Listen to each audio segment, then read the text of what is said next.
YouTube channel, Seeking Lost, right? Is that right? Yeah. Where did the name Seeking Lost come from?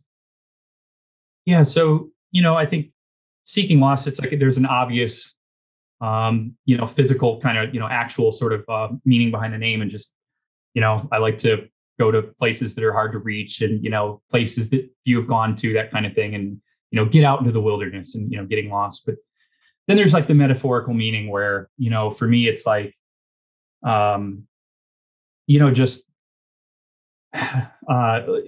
just getting outdoors, like just to be able to be lost in your thoughts, right, is a great thing. And to be able to go out into nature and just kind of not really, just to be able to disconnect from the world, I guess, and just to kind of live in the moment is a great thing, So that's kind of what, I just say like lost in my thoughts, right? And it's like that's kind of what I'm after, is just that moment where you just have the clarity to just say, you know what, I'm not thinking about anything else but right now, That's probably one of the hardest things, actually. We're thinking about explaining it to those friends who were friends and now they haven't hiked very much and they've not done it. That people struggle to believe that you can be lost in your own mind for like 4, 5, 6 hours, days at a time without really doing anything. I won't say without doing anything constructive, because you are being constructive, but that's not a sensation that you can have unless you go and do one of those hikes or a long trip somewhere on your own. Yeah, definitely. And, it's like every day is fulfilling, even if it's meaningless really on the grand scale of things. And I think that's the kind of, it's hard to find that kind of peace in anything else. So, you're currently you've converted a van that you're living in, which I think is super cool. And I bet, having converted a couple of houses or renovated a couple of houses, you had the skills and know-how, so that's all good. But what? Yeah, it didn't catch on fire yet, so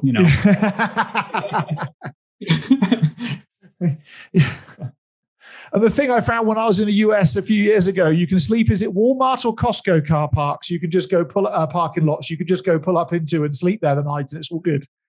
You can. I generally try and avoid that. I'm trying to like be out on the BLM land. Public lands and stuff. But yeah, you can. I slept in some pretty crappy places a few times, but. So what's coming up in your future? Are you more hikes, biking, more fishing? What's on the radar? So I'm kind of at that crossroads right now. I'm back home in Michigan. I just did 3 months out on the road. I left my van in Phoenix. I parked it at my buddy's house, and I came back to do this annual salmon fishing trip that we do every year, and finish up a project. And then kind of after that, it's like, what's next? So I've got a couple. I got a couple hikes that I'd like to do this winter. One of them is a new hike that I'm working on in South Texas, in the Big Bend National Park area. Done a hike there a couple of times, but I want to do a longer, more dedicated kind of like thru-hike route through that region. So I'm hoping to have hit the ground with that this winter.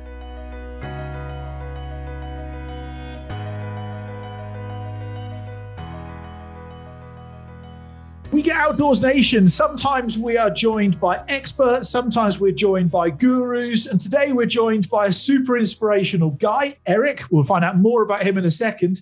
Not only has he walked a very long way in a straight line from south to north or north to south, he's also, from my research, gone and invented his own thru-hike as well. And I want to go and step into that and everything else that this guy does in the outdoors. So, Eric, welcome to the We Get Outdoors podcast. Hey, Rob. Thanks for having me.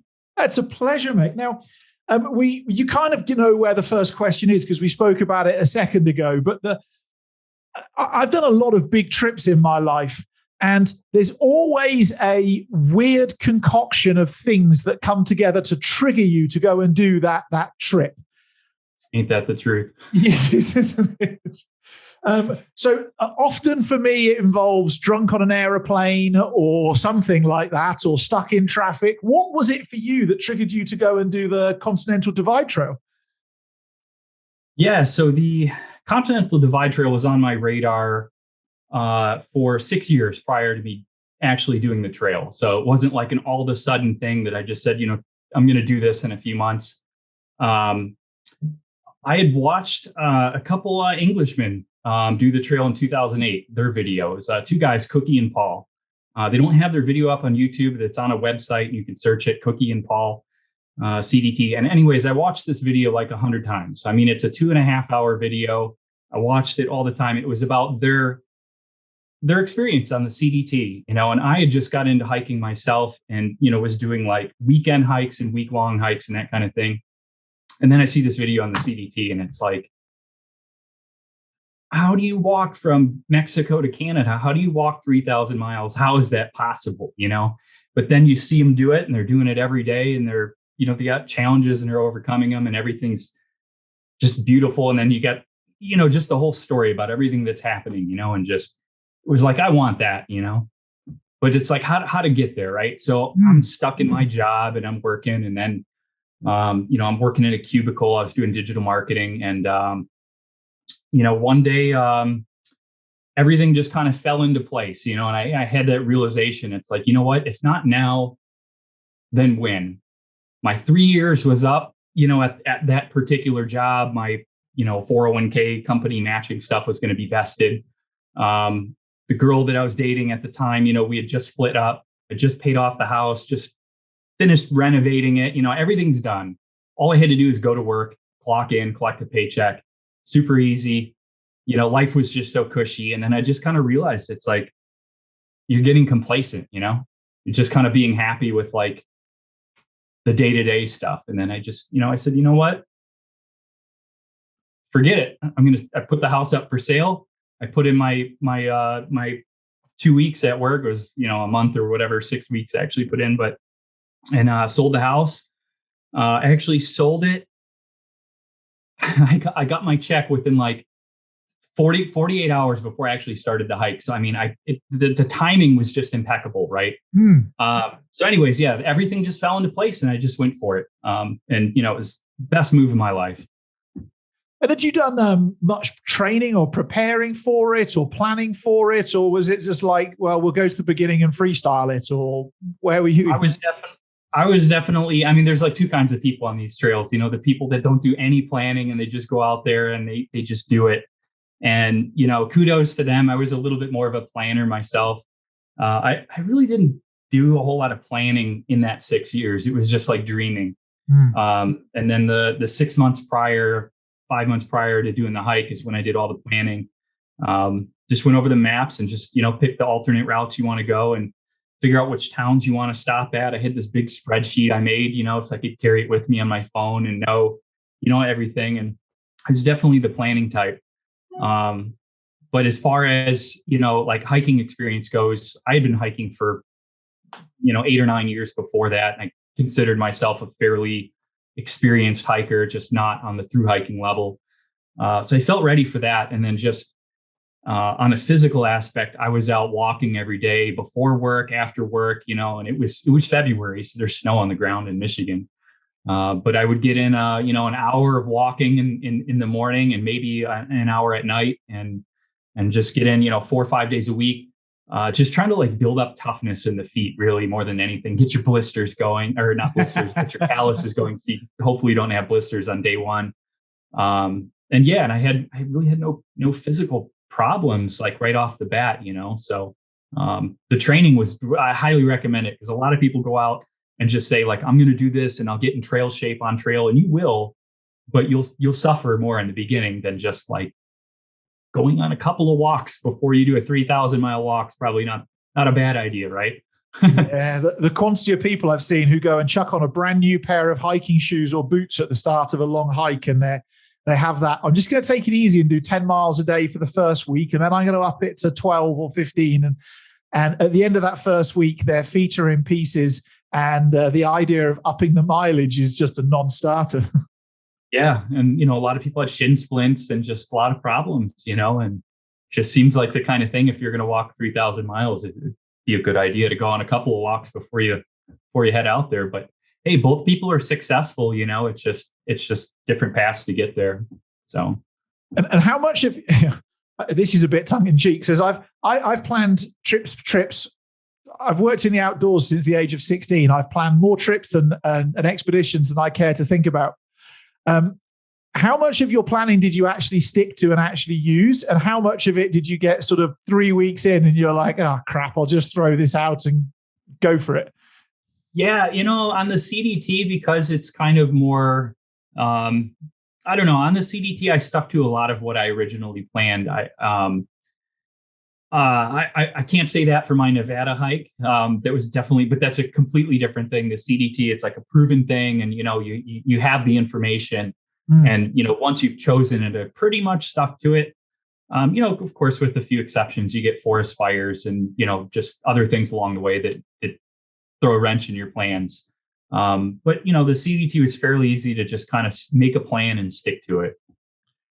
That's cool. Everybody I've met who's hiked one of the thru-hiking trails around the world has their name, their trail name, and I see that yours is famous. Now, you probably know where this is going to, but why or where or how famous? Yeah, it's funny. I get that a lot. It's kind of a bit of an oxymoron. I kind of like to fly under the radar more than anything else, but. So I walked into Lordsburg. You start the CDT in Lordsburg, New Mexico, and you get into Lordsburg, and then you take a shuttle down to Crazy Cook Monument, where you start at the border of Mexico, and then you walk back to Lordsburg. So you go to Lordsburg twice. So anyways, I get into Lordsburg, and I'm walking down the street, and I've never done a through hike. I don't know anybody, and I'm just walking down the street, and you can kind of tell who's a hiker and everything, right? You get the same clothes and you get a backpack and everything. So. I see a couple hikers on the street, and we, kind of wave and say, "Oh, hey, you must be a hiker." And the woman on the street, she kind of, she says, "Oh, hey, you must be Eric." And I'm like, "Well, yes. How do you know that?" That's, and she says, "Oh, you're famous." And I'm like, "All right." So then, we hang out, and, we're kind of walking around, and went to McDonald's or the store, whatever we did. And, ultimately later on, it was one of the things from the Facebook group, right? We're all in the same CDT Facebook group. And I think, there was a thing saying who's starting on what day. And I was on that day, and she just kind of had recognized me. Right. But it kind of stuck, and it just, so I was like, okay, famous. It could be worse. It could be a lot worse. Yeah. That's cool. It's interesting. In Europe, when you do some of the longer hikes, you don't get given trail names. It just appears to be a thing for like the Appalachian Trail, the Continental Divide, and the PCT. That seems to be the thing. Yeah. So you set off on the CDT. Obviously, you can prepare and plan for a lot, but I've got two parts to this question. Like, what were some of the unexpected delights that you experienced? But equally, what was the unexpected terrors that happened as well? Okay. Well, I mean, the unexpected delights, I would say for me, I wasn't really expecting to get so much out of the social aspect of the trail.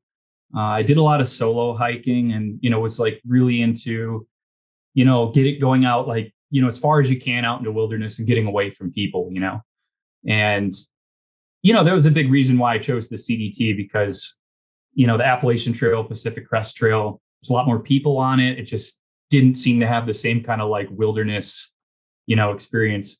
And, I really did enjoy that part of town and getting into town. And then, the times that you're hiking with others on trail and everything. So, that was really great. And then, of course, the trail magic, that was just a huge thing that I was living in Detroit, and everybody's just trying to fight each other in traffic to get to work. And it's just like a battle to exist, I don't know. It's just such a hectic place. And then out on trail, there's just random people trying to give you water and food and just help you, and just they're interested in what you're doing. And it just really restores your faith in humanity. And so I took away that quite a bit for my positives. And then the things that I guess I wasn't expecting. I mean, you can never really prepare for how you're going to feel, I guess, at the end. But, when you've been out there 130 40, 50, 60 days, it just wears on you, mentally, and nothing can prepare you for that level of it, and I was hiking with a few people for about a month, two friends and through Wyoming, and then we split up and went different ways when we got to the Idaho Montana border. So suddenly I'm alone, and I've got 30 days or something to do like 950 miles before my goal, of October 1st, so yep. Yeah. And then, you're just really feeling that pressure of like winter setting in. And it was like, I guess just having a deadline all of a sudden, was like something I wasn't really, because the first half of the trail, first 3/4 of the trail,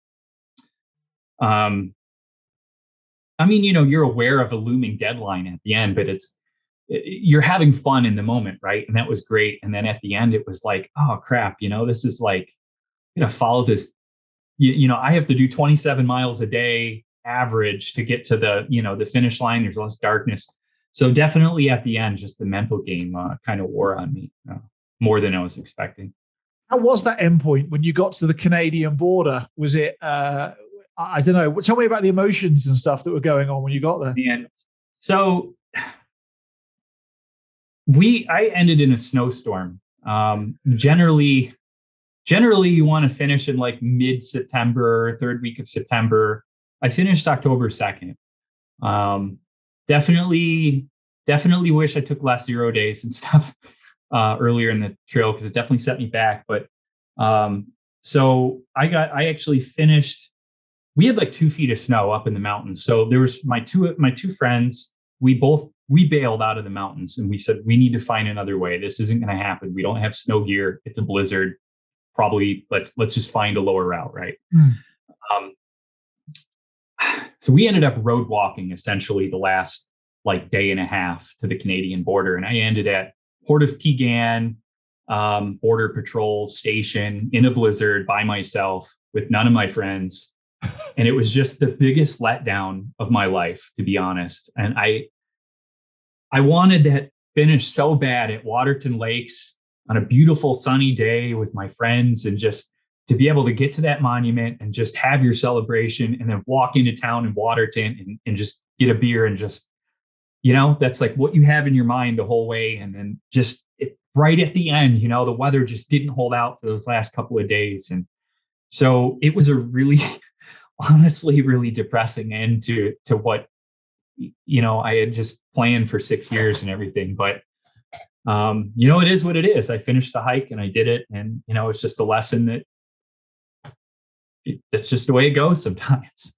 It's funny, over the years, I've met a lot of people who've done a lot of very incredible things, things like kayaked around Australia or kayaked around South America or won Olympic medals. And that everybody says, you spend all of these years mentally thinking about it and working yourself towards it, and you get to the end and it's like, is that it? Yeah. It's like the biggest anticlimax ever. And, I'm trying to understand, like, in what scenario, like, it is a joyful thing. I mean, there should be some joy to it, and then there would undoubtedly be in that ideal situation. But at the same time, like, your goal that you had for 6 years, like your whole, like what drives you is just now gone. And now what? So you feel, I felt like incredibly empty inside. It's like, I did the thing I want to do. What do I do with my life now? And then it's like, all of a sudden I have to go back to a regular life. Like where, and it's just like, what do I do? So it was kind of more depressing than I thought. And I feel like most people talk about, the reality of it. But after the hike, I feel like everybody's like, yeah, it's depressing because you got to get used to it, but not right there at the end. But that's how I instantly felt, is like, what do I do now? What's the next thing? But then you don't have it, I guess that's what makes through hiking so addictive, is that you get to the end of that one, whatever one it is for you or for anybody else, and suddenly there's a big empty hole, and all you've known every day for 6 months is left, right, left, right, left, right. And it's brought an amazing experience and an amazing sensation. And the only way you can recreate that is driving south and starting on another trail. Yeah, that's exactly right. And, that's kind of what kept me going when I got home, was I instantly had to start working on like the next thing. So tell me, I've kayaked around the UK, which was a pretty big well, I don't know what you call it. It was an expedition, a big trip. And when I got home, lots of people asked me to explain what I'd done and whatever else. And I found myself, I didn't have the vocabulary to actually truly share with them what it was that I'd done. Did you find the same? Like you've grown up and they haven't, or something? Or absolutely. It's just like everything you say just falls on deaf ears. It's just like you tell them and you just, you're so excited about this thing and they just can't connect with like the level of excitement that you had and that you're trying to convey. And then the weird thing is it kind of just drove me away from people in a way, like, your non-hiking friends and family in a way, like you just don't want to share that stuff with them as much. Like I do, but the more you talk about it and the less you kind of receive that excitement back. It's just like, well, maybe I'll just keep this to myself, and like, then, your friends that get it, that you do it with, maybe save it for them. But, for everyone else, it's like you tell them and then there's only so much you can talk about it. It's just kind of have it. I don't know. You don't get back that same excitement that you know. Yeah, I know. It's funny. I found that I've got, after every big trip I've done, I've had less and less patience for going to the pub for beers with old friends or small talk, or I'm terrible at small talk now because the small talk just seems like such a waste of something. It's just it's meaningless. And when you've had so much connection and meaning to other people and nature and the trail and other stuff is just grey. Yeah, no, I'm with you on that. It's like you see all your friends and the way I used to be too before I, got into hiking. It's like, what else is there to life? You go to the bar or whatever. And it's just like, man, it's just so depressing, like it's like, it just makes you glad that you found that thing that you're, in life that you have. And you're like, man, you look at your friends and you're like, man, don't you see what I'm doing and maybe want to come with me, And they're just like, no, I'm pretty happy still doing the same old crap. And it's like, all right, well, we're probably not going to hang out all that much then, like if, because you're down there doing pretty much nothing and I'm cruising around in the West and hiking and stuff and should come with me. And they're like, nah, yeah, well, but everybody's just so entrenched in their life and it can be hard to kind of get out of it too and just find the time for that, especially when you have the priorities and obligations and everything, your job and your family and everything. But for those of us that can get away, it does make me feel incredibly lucky to have those opportunities, Did you find yourself at any point in time getting kind of sucked back into regular life again? Like somebody says, oh, I've got a job, maybe you could apply for it. Or, that the magnet of the cubicle and the stuff is definitely there. Yeah, a little bit. I tried to distance myself from that when I got back. And I spent some months trying to figure out what am I going to do next, I'd sold my house and I quit my job. So my dad moved up north and retired, a couple hours north of where we were living in Detroit. So, I was staying with him because my plan was to move to Colorado before I started the CDT, had all my stuff in a moving truck. I bought a truck. I had it filled with all my stuff that's sitting in a covered warehouse. All I had to do was turn a key and I could leave. So that's what I came back to, and my plan was to get a job, go to Colorado and, buy a house.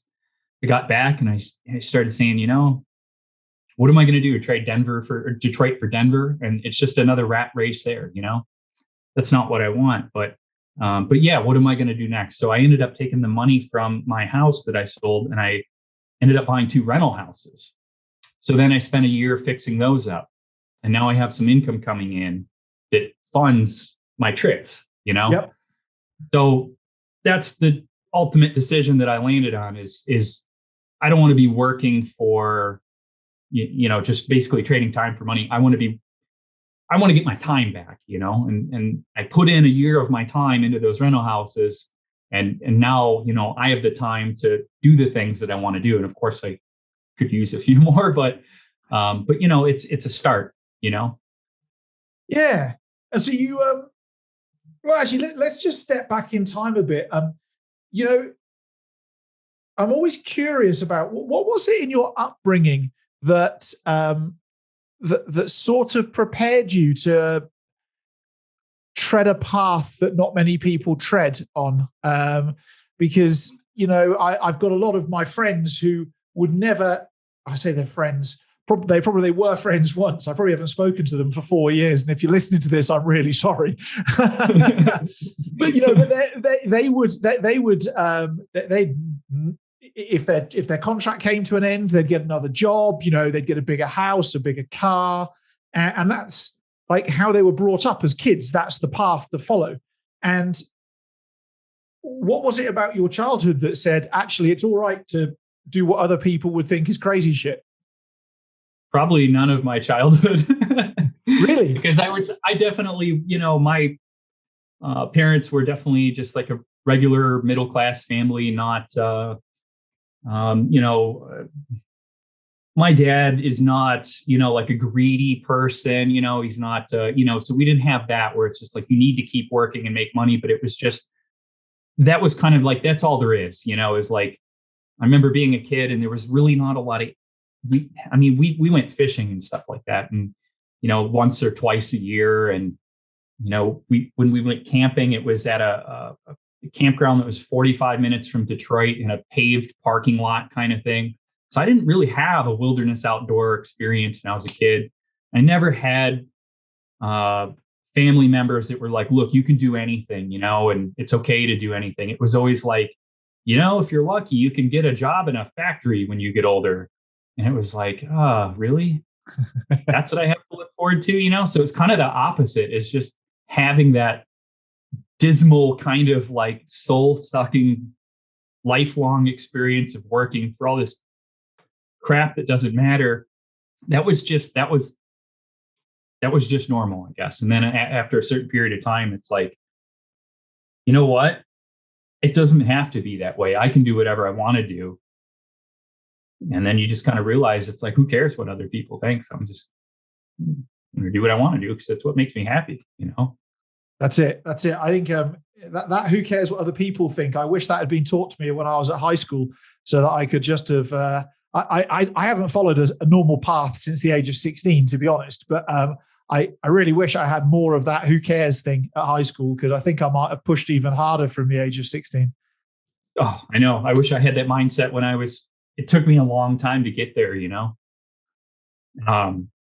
Yeah, definitely spent a lot of my time, my early 20s and everything, trying to, do what I thought was right, like find some sort of career or something that I can fit into and make money and get a house and all this stuff. And then I just kind of realized it's like, there's got to be more than this,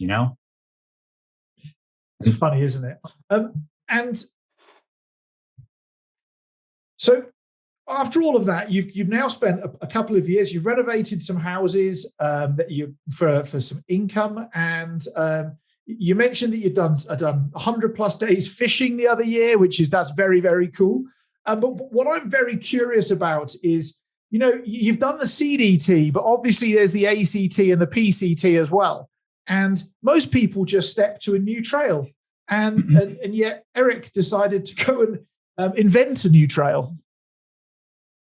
Well, like you said, you haven't been on the regular path since you were 16, and that's kind of where I'm at. It's like, I don't know. Everybody does the AT and the PCT and all that. And it's like, I figure, the AT, and the PCT, the way I figured it, the CDT, when I did that, I figured if I'm going to do one through hike in my life, because I don't know if I'm going to do more. If I'm going to do one, I'm going to do the one I really want to do. So I did the CDT, And then after that, it's like, you kind of have to apply the same mindset. if I was going to do one more, what would it be? Would it be an incredible adventure that like no one else has done, you have no information on, that you don't know how it's going to unfold? Or is it going to be this thing that like 10,000 other people a year do, And I mean, I did say that I really like the social aspect of the CDT, but that's 400 people, not 10,000 people, and I think it would be a lot of fun, but I also think that's something that I could probably do when I'm a little bit older. But right now I figure we've only got so many summers.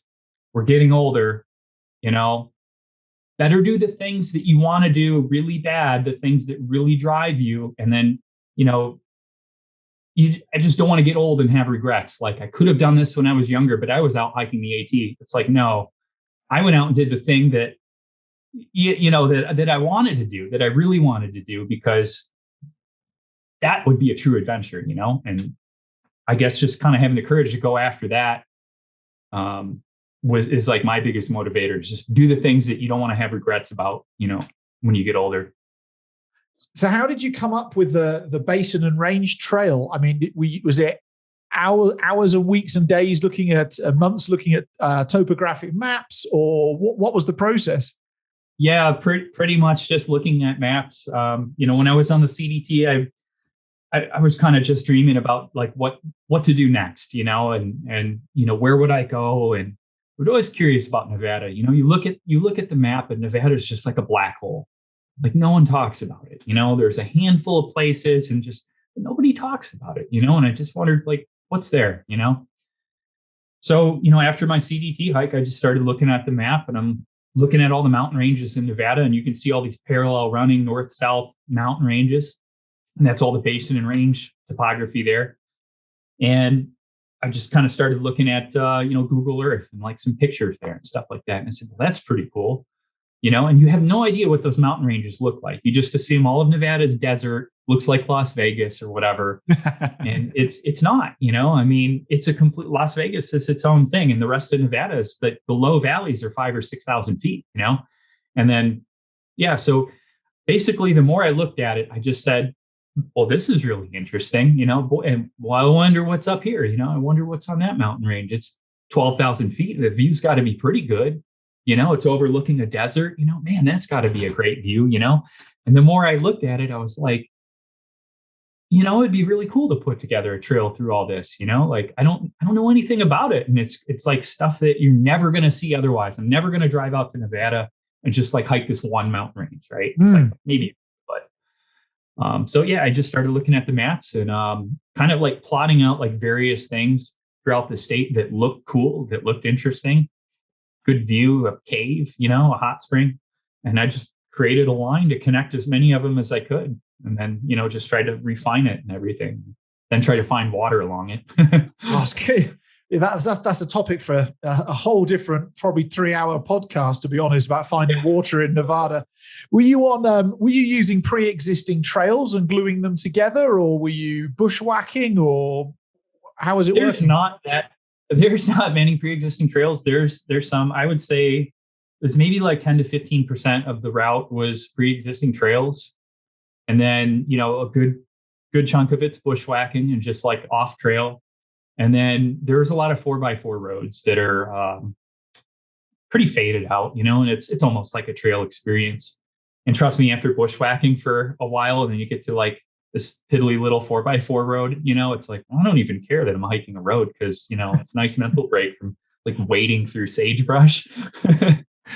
But yeah, not a whole lot of trails. Certain mountain ranges like the Toyabe Range and Great Basin National Park and the Rubies were like the big ones, I think, that had trails. And it's like a 50-mile section trail or something. And it's like, oh, this is a nice break. It's a novelty. And yeah. Other than the people aspect, because I guess going through Nevada, you like when you get to somewhere where people live, you get to see some people. But if you're bushwhacking through grass, you're not going to see people.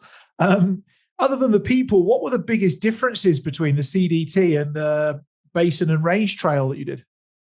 Oh boy. Well, I mean, basically just every day you have no idea about anything, like what the view is going to look like, what the conditions are. Is it even possible? Like, I'm planning to go down this ravine. Is there a pour off? Like, will I get trapped? I have no idea.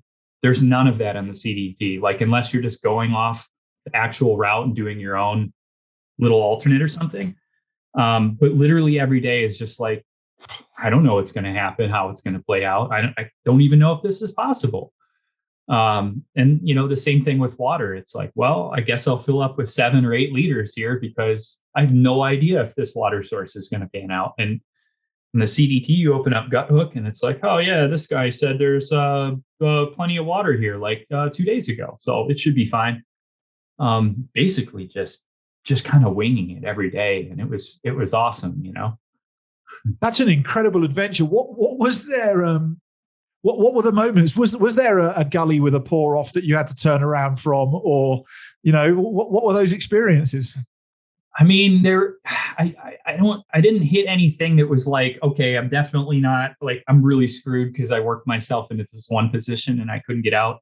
But there was, there's some times where you definitely appreciated water when you got to it, and I remember one section going through the Ruby Mountains, and there's the Ruby Mountains, that the part of it where everybody hikes on the Ruby Crest Trail, and there's a trail there, but south of that, it's nobody really walks it. And there's one water source that it looked like there was going to be snow melt there in this ravine, right? And I get to the ravine and it's dry, and I'm like, oh, that sucks. I could see water like way down in the valley, like way down. It would be like a day's walk to get down and everything. And it's like, well, I'm thirsty right now. And then there's nothing for another day's walk pretty much in the next direction. Well, yeah. So get to the ravine and I'm like, oh man, what am I going to do? So I start walking up the ravine. I'm like, maybe it's wetter up there. And I start following the ravine, and it sure enough, it starts getting a little bit damp. I'm like, okay, good. This is good. I'll keep following it. Finally get up to the point where there's enough water trickling down this little ledge to like collect from it.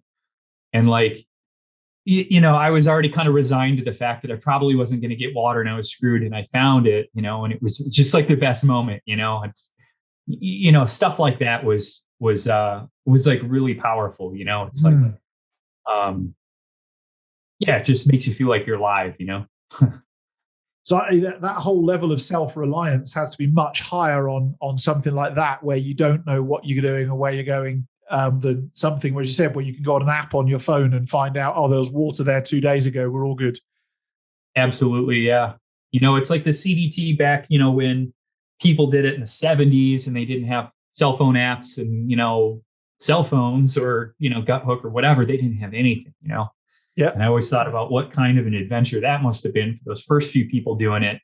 And it's like, what? Where do you get that experience now? You're not really going to get that by following, a trail that hundreds or thousands of people do. It's going to be a great experience. Don't get me wrong. It's an amazing experience to do the CDT. But if you're looking for like that next level, there's nothing that beats just kind of like doing your own thing.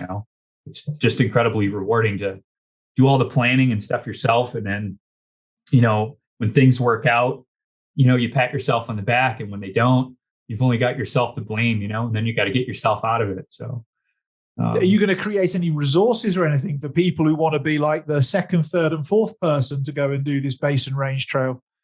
I created a website for it. It's basinandrangetrail.com, and you can go to the website, and I wrote a 120-page guidebook. Wow. Got the full map set, PDF map set and everything. So all the information you need, all the water sources and everything are plotted out. And I mean, it's still going to be quite an adventure. A lot of the places that I went are not the route moving forward, maybe that route wasn't the best route and it might be better this way. So there's a lot of opportunities for someone else to come through and be the first person to walk that section of the trail themselves. It's not a fully ground truth route, so there's a lot of opportunities to, basically do what I did with no information, but at least have the groundwork for like most of it, Yeah, that's it. It's often, even if somebody can tell you where the start and end point is, that's a real blessing, because that gives you some boundaries to work in. Yeah, or just the cities. It's like, go from the city to the city. Here's a general route thing. Mm. And, you're free to make up your own route in between. It's a framework. It's a guide work. You don't have to follow the exact footsteps I did. And, if you find a better way, go for it. But this is at least something to say, like, it's been done and, you can do it too. How do you find the cities when you get there after days on your own? Are you like delighted and then want to leave quickly, or? I kind of like town. I'm really slow in town. I film my hikes and everything. So for me, I need to have access to recharge my batteries and stuff, and then the battery bank. So I'm pretty much, I can't do it without towns. I can't camp in the park outside of town. Like, I need to be able to charge my phone and my, cameras and everything. So, and then I get a bounce box sent. I'll send myself a laptop and like a hard drive every couple of towns. That way I can unload all my media. The other option you have is just having a ton of memory cards and stuff, SD cards. But at some point it's going to get, I'm already carrying 10, right? It's like, well, what do I do? Carry 100 for this? It's like, no, I'll just, you send the bounce box and then, so, that stuff takes time. So, I don't mind towns, and most of them, I don't, it's not like going to Phoenix or something, right? You're in a small town, so it's got some charm, so that's always fun. And then you meet a lot of people in town that are usually characters in a small town. So you get a lot of stories out of it too, And so you stepped up, and it's interesting you brought up you're filming it all. That's a mission to film everything all on your own anyway, because that's just not as easy as people think it is. But your YouTube channel, Seeking Lost, right? Is that right? Yeah. Where did the name Seeking Lost come from? Yeah. So, I think Seeking Lost, it's like there's an obvious, physical kind of, actual sort of meaning behind the name. And just, I like to go to places that are hard to reach and, places that few have gone to, that kind of thing. And, get out into the wilderness and, getting lost. But then there's like the metaphorical meaning where, for me, it's like,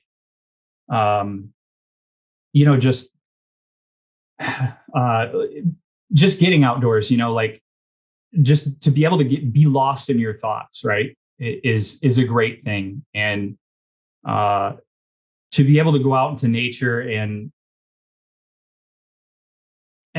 just kind of not really, just to be able to disconnect from the world, I guess, and just to kind of live in the moment is a great thing, So that's kind of what, I just say like lost in my thoughts, right? And it's like, that's kind of what I'm after, is just that moment where you just have the clarity to just say, you know what, I'm not thinking about anything else but right now, That's probably one of the hardest things, actually. We're thinking about explaining it to those friends who were friends and now they haven't hiked very much and they've not done it. That people struggle to believe that you can be lost in your own mind for like 4, 5, 6 hours, days at a time without really doing anything. I won't say without doing anything constructive, because you are being constructive, but that's not a sensation that you can have unless you go and do one of those hikes or a long trip somewhere on your own. Yeah, definitely. And, it's like every day is fulfilling, even if it's meaningless really on the grand scale of things. And I think that's the kind of, it's hard to find that kind of peace in anything else. So you're currently you've converted a van that you're living in, which I think is super cool. And I bet, having converted a couple of houses or renovated a couple of houses, you had the skills and know-how, so that's all good. But what? Yeah, it didn't catch on fire yet, so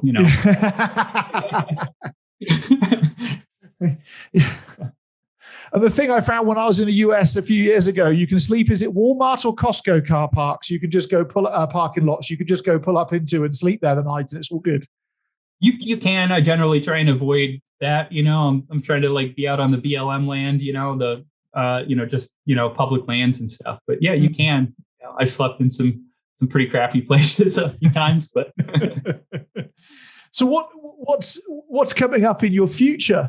Are you more hikes, biking, more fishing? What's on the radar? So I'm kind of at that crossroads right now. I'm back home in Michigan. I just did 3 months out on the road. I left my van in Phoenix. I parked it at my buddy's house, and I came back to do this annual salmon fishing trip that we do every year, and finish up a project. And then kind of after that, it's like, what's next? So I've got a couple. I got a couple hikes that I'd like to do this winter. One of them is a new hike that I'm working on in South Texas, in the Big Bend National Park area. Done a hike there a couple of times, but I want to do a longer, more dedicated kind of like thru-hike route through that region. So I'm hoping to have hit the ground with that this winter. And then next year, I'm not. I mean, immediately in the winter, I think I'm gonna be spending my winter out in probably Arizona and just do a little rock hounding. Basically, I'm going to be out in the desert doing some rock hounding, probably some day hikes, catching up on some, like actual video work and stuff like that. And then next year, I'm planning to do some sort of long hike, and I just haven't chosen it yet. So that's one of my big winter project is going to be to plan out a hike for next year. But I'm kind of on like an every other year thing right now. I feel like for like my long hikes, I did 2018, 2020, and something about having that 1 year off in between, it just makes you want to do another one that much more, right? So next year is like it's the even year. So I think I'm going to do a long hike, and I haven't pulled the trigger on where it's at, but getting pretty excited about just the thought of planning it. And I think it's going to be another one that I'm pretty much going to be like making up from scratch. So, okay, that's interesting. And see, have you got any temptation to get out of the US and go to Europe or Asia or Africa to one of the long hikes there? Yeah, so New Zealand is pretty high on my list for international stuff, and then South America really would be great just to do the Andes. I think it's always been really high up on my list, but it's just so. Everybody asks me that, and it's like, yeah, I want to go to New Zealand, but it's so cheap and easy to just drive out to Utah or something, right? It's like there's so much in our own backyard here that it's hard to justify spending all that extra money when I could spend my whole life really exploring everything here. And it's just a matter of finding time really to fit all these things in. But for right now, it's like, oh yeah, there's so much in my backyard that I still haven't seen and done. I haven't got bored with it yet, And do you have any bits of the CDT that you want to go back and re-hike again, or do it slower, or you saw a peak or a view off to your left or right, and you're like, dang it, I just want to go do that, but I don't have the time? I mean, I definitely want to go back to the Gila River in New Mexico. It's just so incredible. It's 1,000-foot cliffs and just these crags and spires, and then you're walking through the river, and you walk through it for 45 miles or so, where you're just literally walking through a river. So there's like 220 river crossings. Wow. And there's all these side canyons that pretty much nobody explores from the gist of it. Like from what I get, just from, most people walk through it and they're not spending that much time going up these canyons. So I thought it'd be really cool to go back and kind of do that with the goal of just hitting up all these like little canyons and kind of getting into the places that, you don't really bother to venture out into. And then the other place that always has me coming back is the Wind River Range in Wyoming. I think everybody on the CDT pretty much, if you didn't say Glacier National Park was your favorite, it's the Wind River Range. I've done 2 other trips there other than the CDT. I've been there 3 times, including once this summer, and I always want to go back. It's the most incredible place I've ever hiked. So just going there, it's like, well, just to be able to explore all the other little canyons and stuff that are, because everybody does a north-south hike through there, right? So it's a north-south thing, and you're up on the ridgeline the whole way, which is great. But there's just so many little canyons and ravines and stuff that you see along the way, and it's like, man, you could spend a lifetime just zigzagging your way through all of those. So yeah, I'll be going back for the rest of my life, I think, in the winds. It's a hard thing on all long trips that you often end up with like time or distance pressure, like you had in your last month, where you've just suddenly got to knuckle down and go for it. And I've found I've got a big long list of places that I need to go back to and not spend 24 hours going through, but go and spend 24 days just chilling out and exploring, or longer. And does that ever happen for you? Do you ever do that? Because I feel like as much as I want to do it, it never happens. Like you end up doing another big thing. That is a great question. And I think a bit like you just said, that there's a couple of places that I've been back to a few times because they're that appealing. But I've got another list of places that I'm pretty certain I'll never go to again. And mostly because another big idea, big trip, big thing just looms on the horizon. And it's a fine balance, isn't it, Eric? Because like you said, we're not getting any older. I mean, I'm 45 this year, so I'm well aware that I've only got so many years of doing pushy trips left, and then so I kind of put that other list and think, when I'm in my 60s, then I'll go and see some of those places again. But equally, my father's 73 and still backpacks for 10 to 12 days at a time, carrying everything on his pack. So maybe I might be in my mid 70s or 80s and still doing it and never get to those places. That's my philosophy as well, is I'll go back to those places when I've exhausted all of the ambitious things that I want to do, and hopefully we're still in shape, at that age and can do it. And I see people every year. I was out in the Sierras a couple of years ago, and there's a 84-year-old man. I just got done doing one of the hardest day of the trip. I did 7 miles all day, and I come over this pass. It's all boulders and stuff. It's called Alpine Col. And I'm coming down the pass and then coming up the canyon and everything up over this rocky ridge line is, an older guy. He's probably in his 60s. And, we say hello and he's like, "Oh, if you think I'm old, you should see my dad. He's 84." And then this guy comes up over the ridge. And I mean, he looked good. He looked, kind of muscular still. He still had hair on his legs and everything. And, he was really with it. And he's like, "Yeah, I've been out here every summer my whole life doing this." And, that's why I'm still doing it, So that always kind of motivated me. It was just like, you got to do it you got to, even if you don't want to do it, you have to do it, because you're not going to be able to just pick this up when you're 80 and it's just not going to happen. You got to do it like your whole life, to maintain and not just. Yeah. Anyways, it's an inspiration to see people at that age doing that stuff. And it gives me hope, I've just bought a quite a large property, or you might call it a homestead, I suppose, here in South Africa on a mountain plateau that's about 12 hours south of here, surrounded by forests. It's beautiful. And I've bought it, and this needs building from the ground up. So I bought it because I thought age 45 is probably going to take me 10 years to go and turn it into something. And doing it at 55 seems a bit daft. But there's old guys living on the mountain who are 85, 90, 95.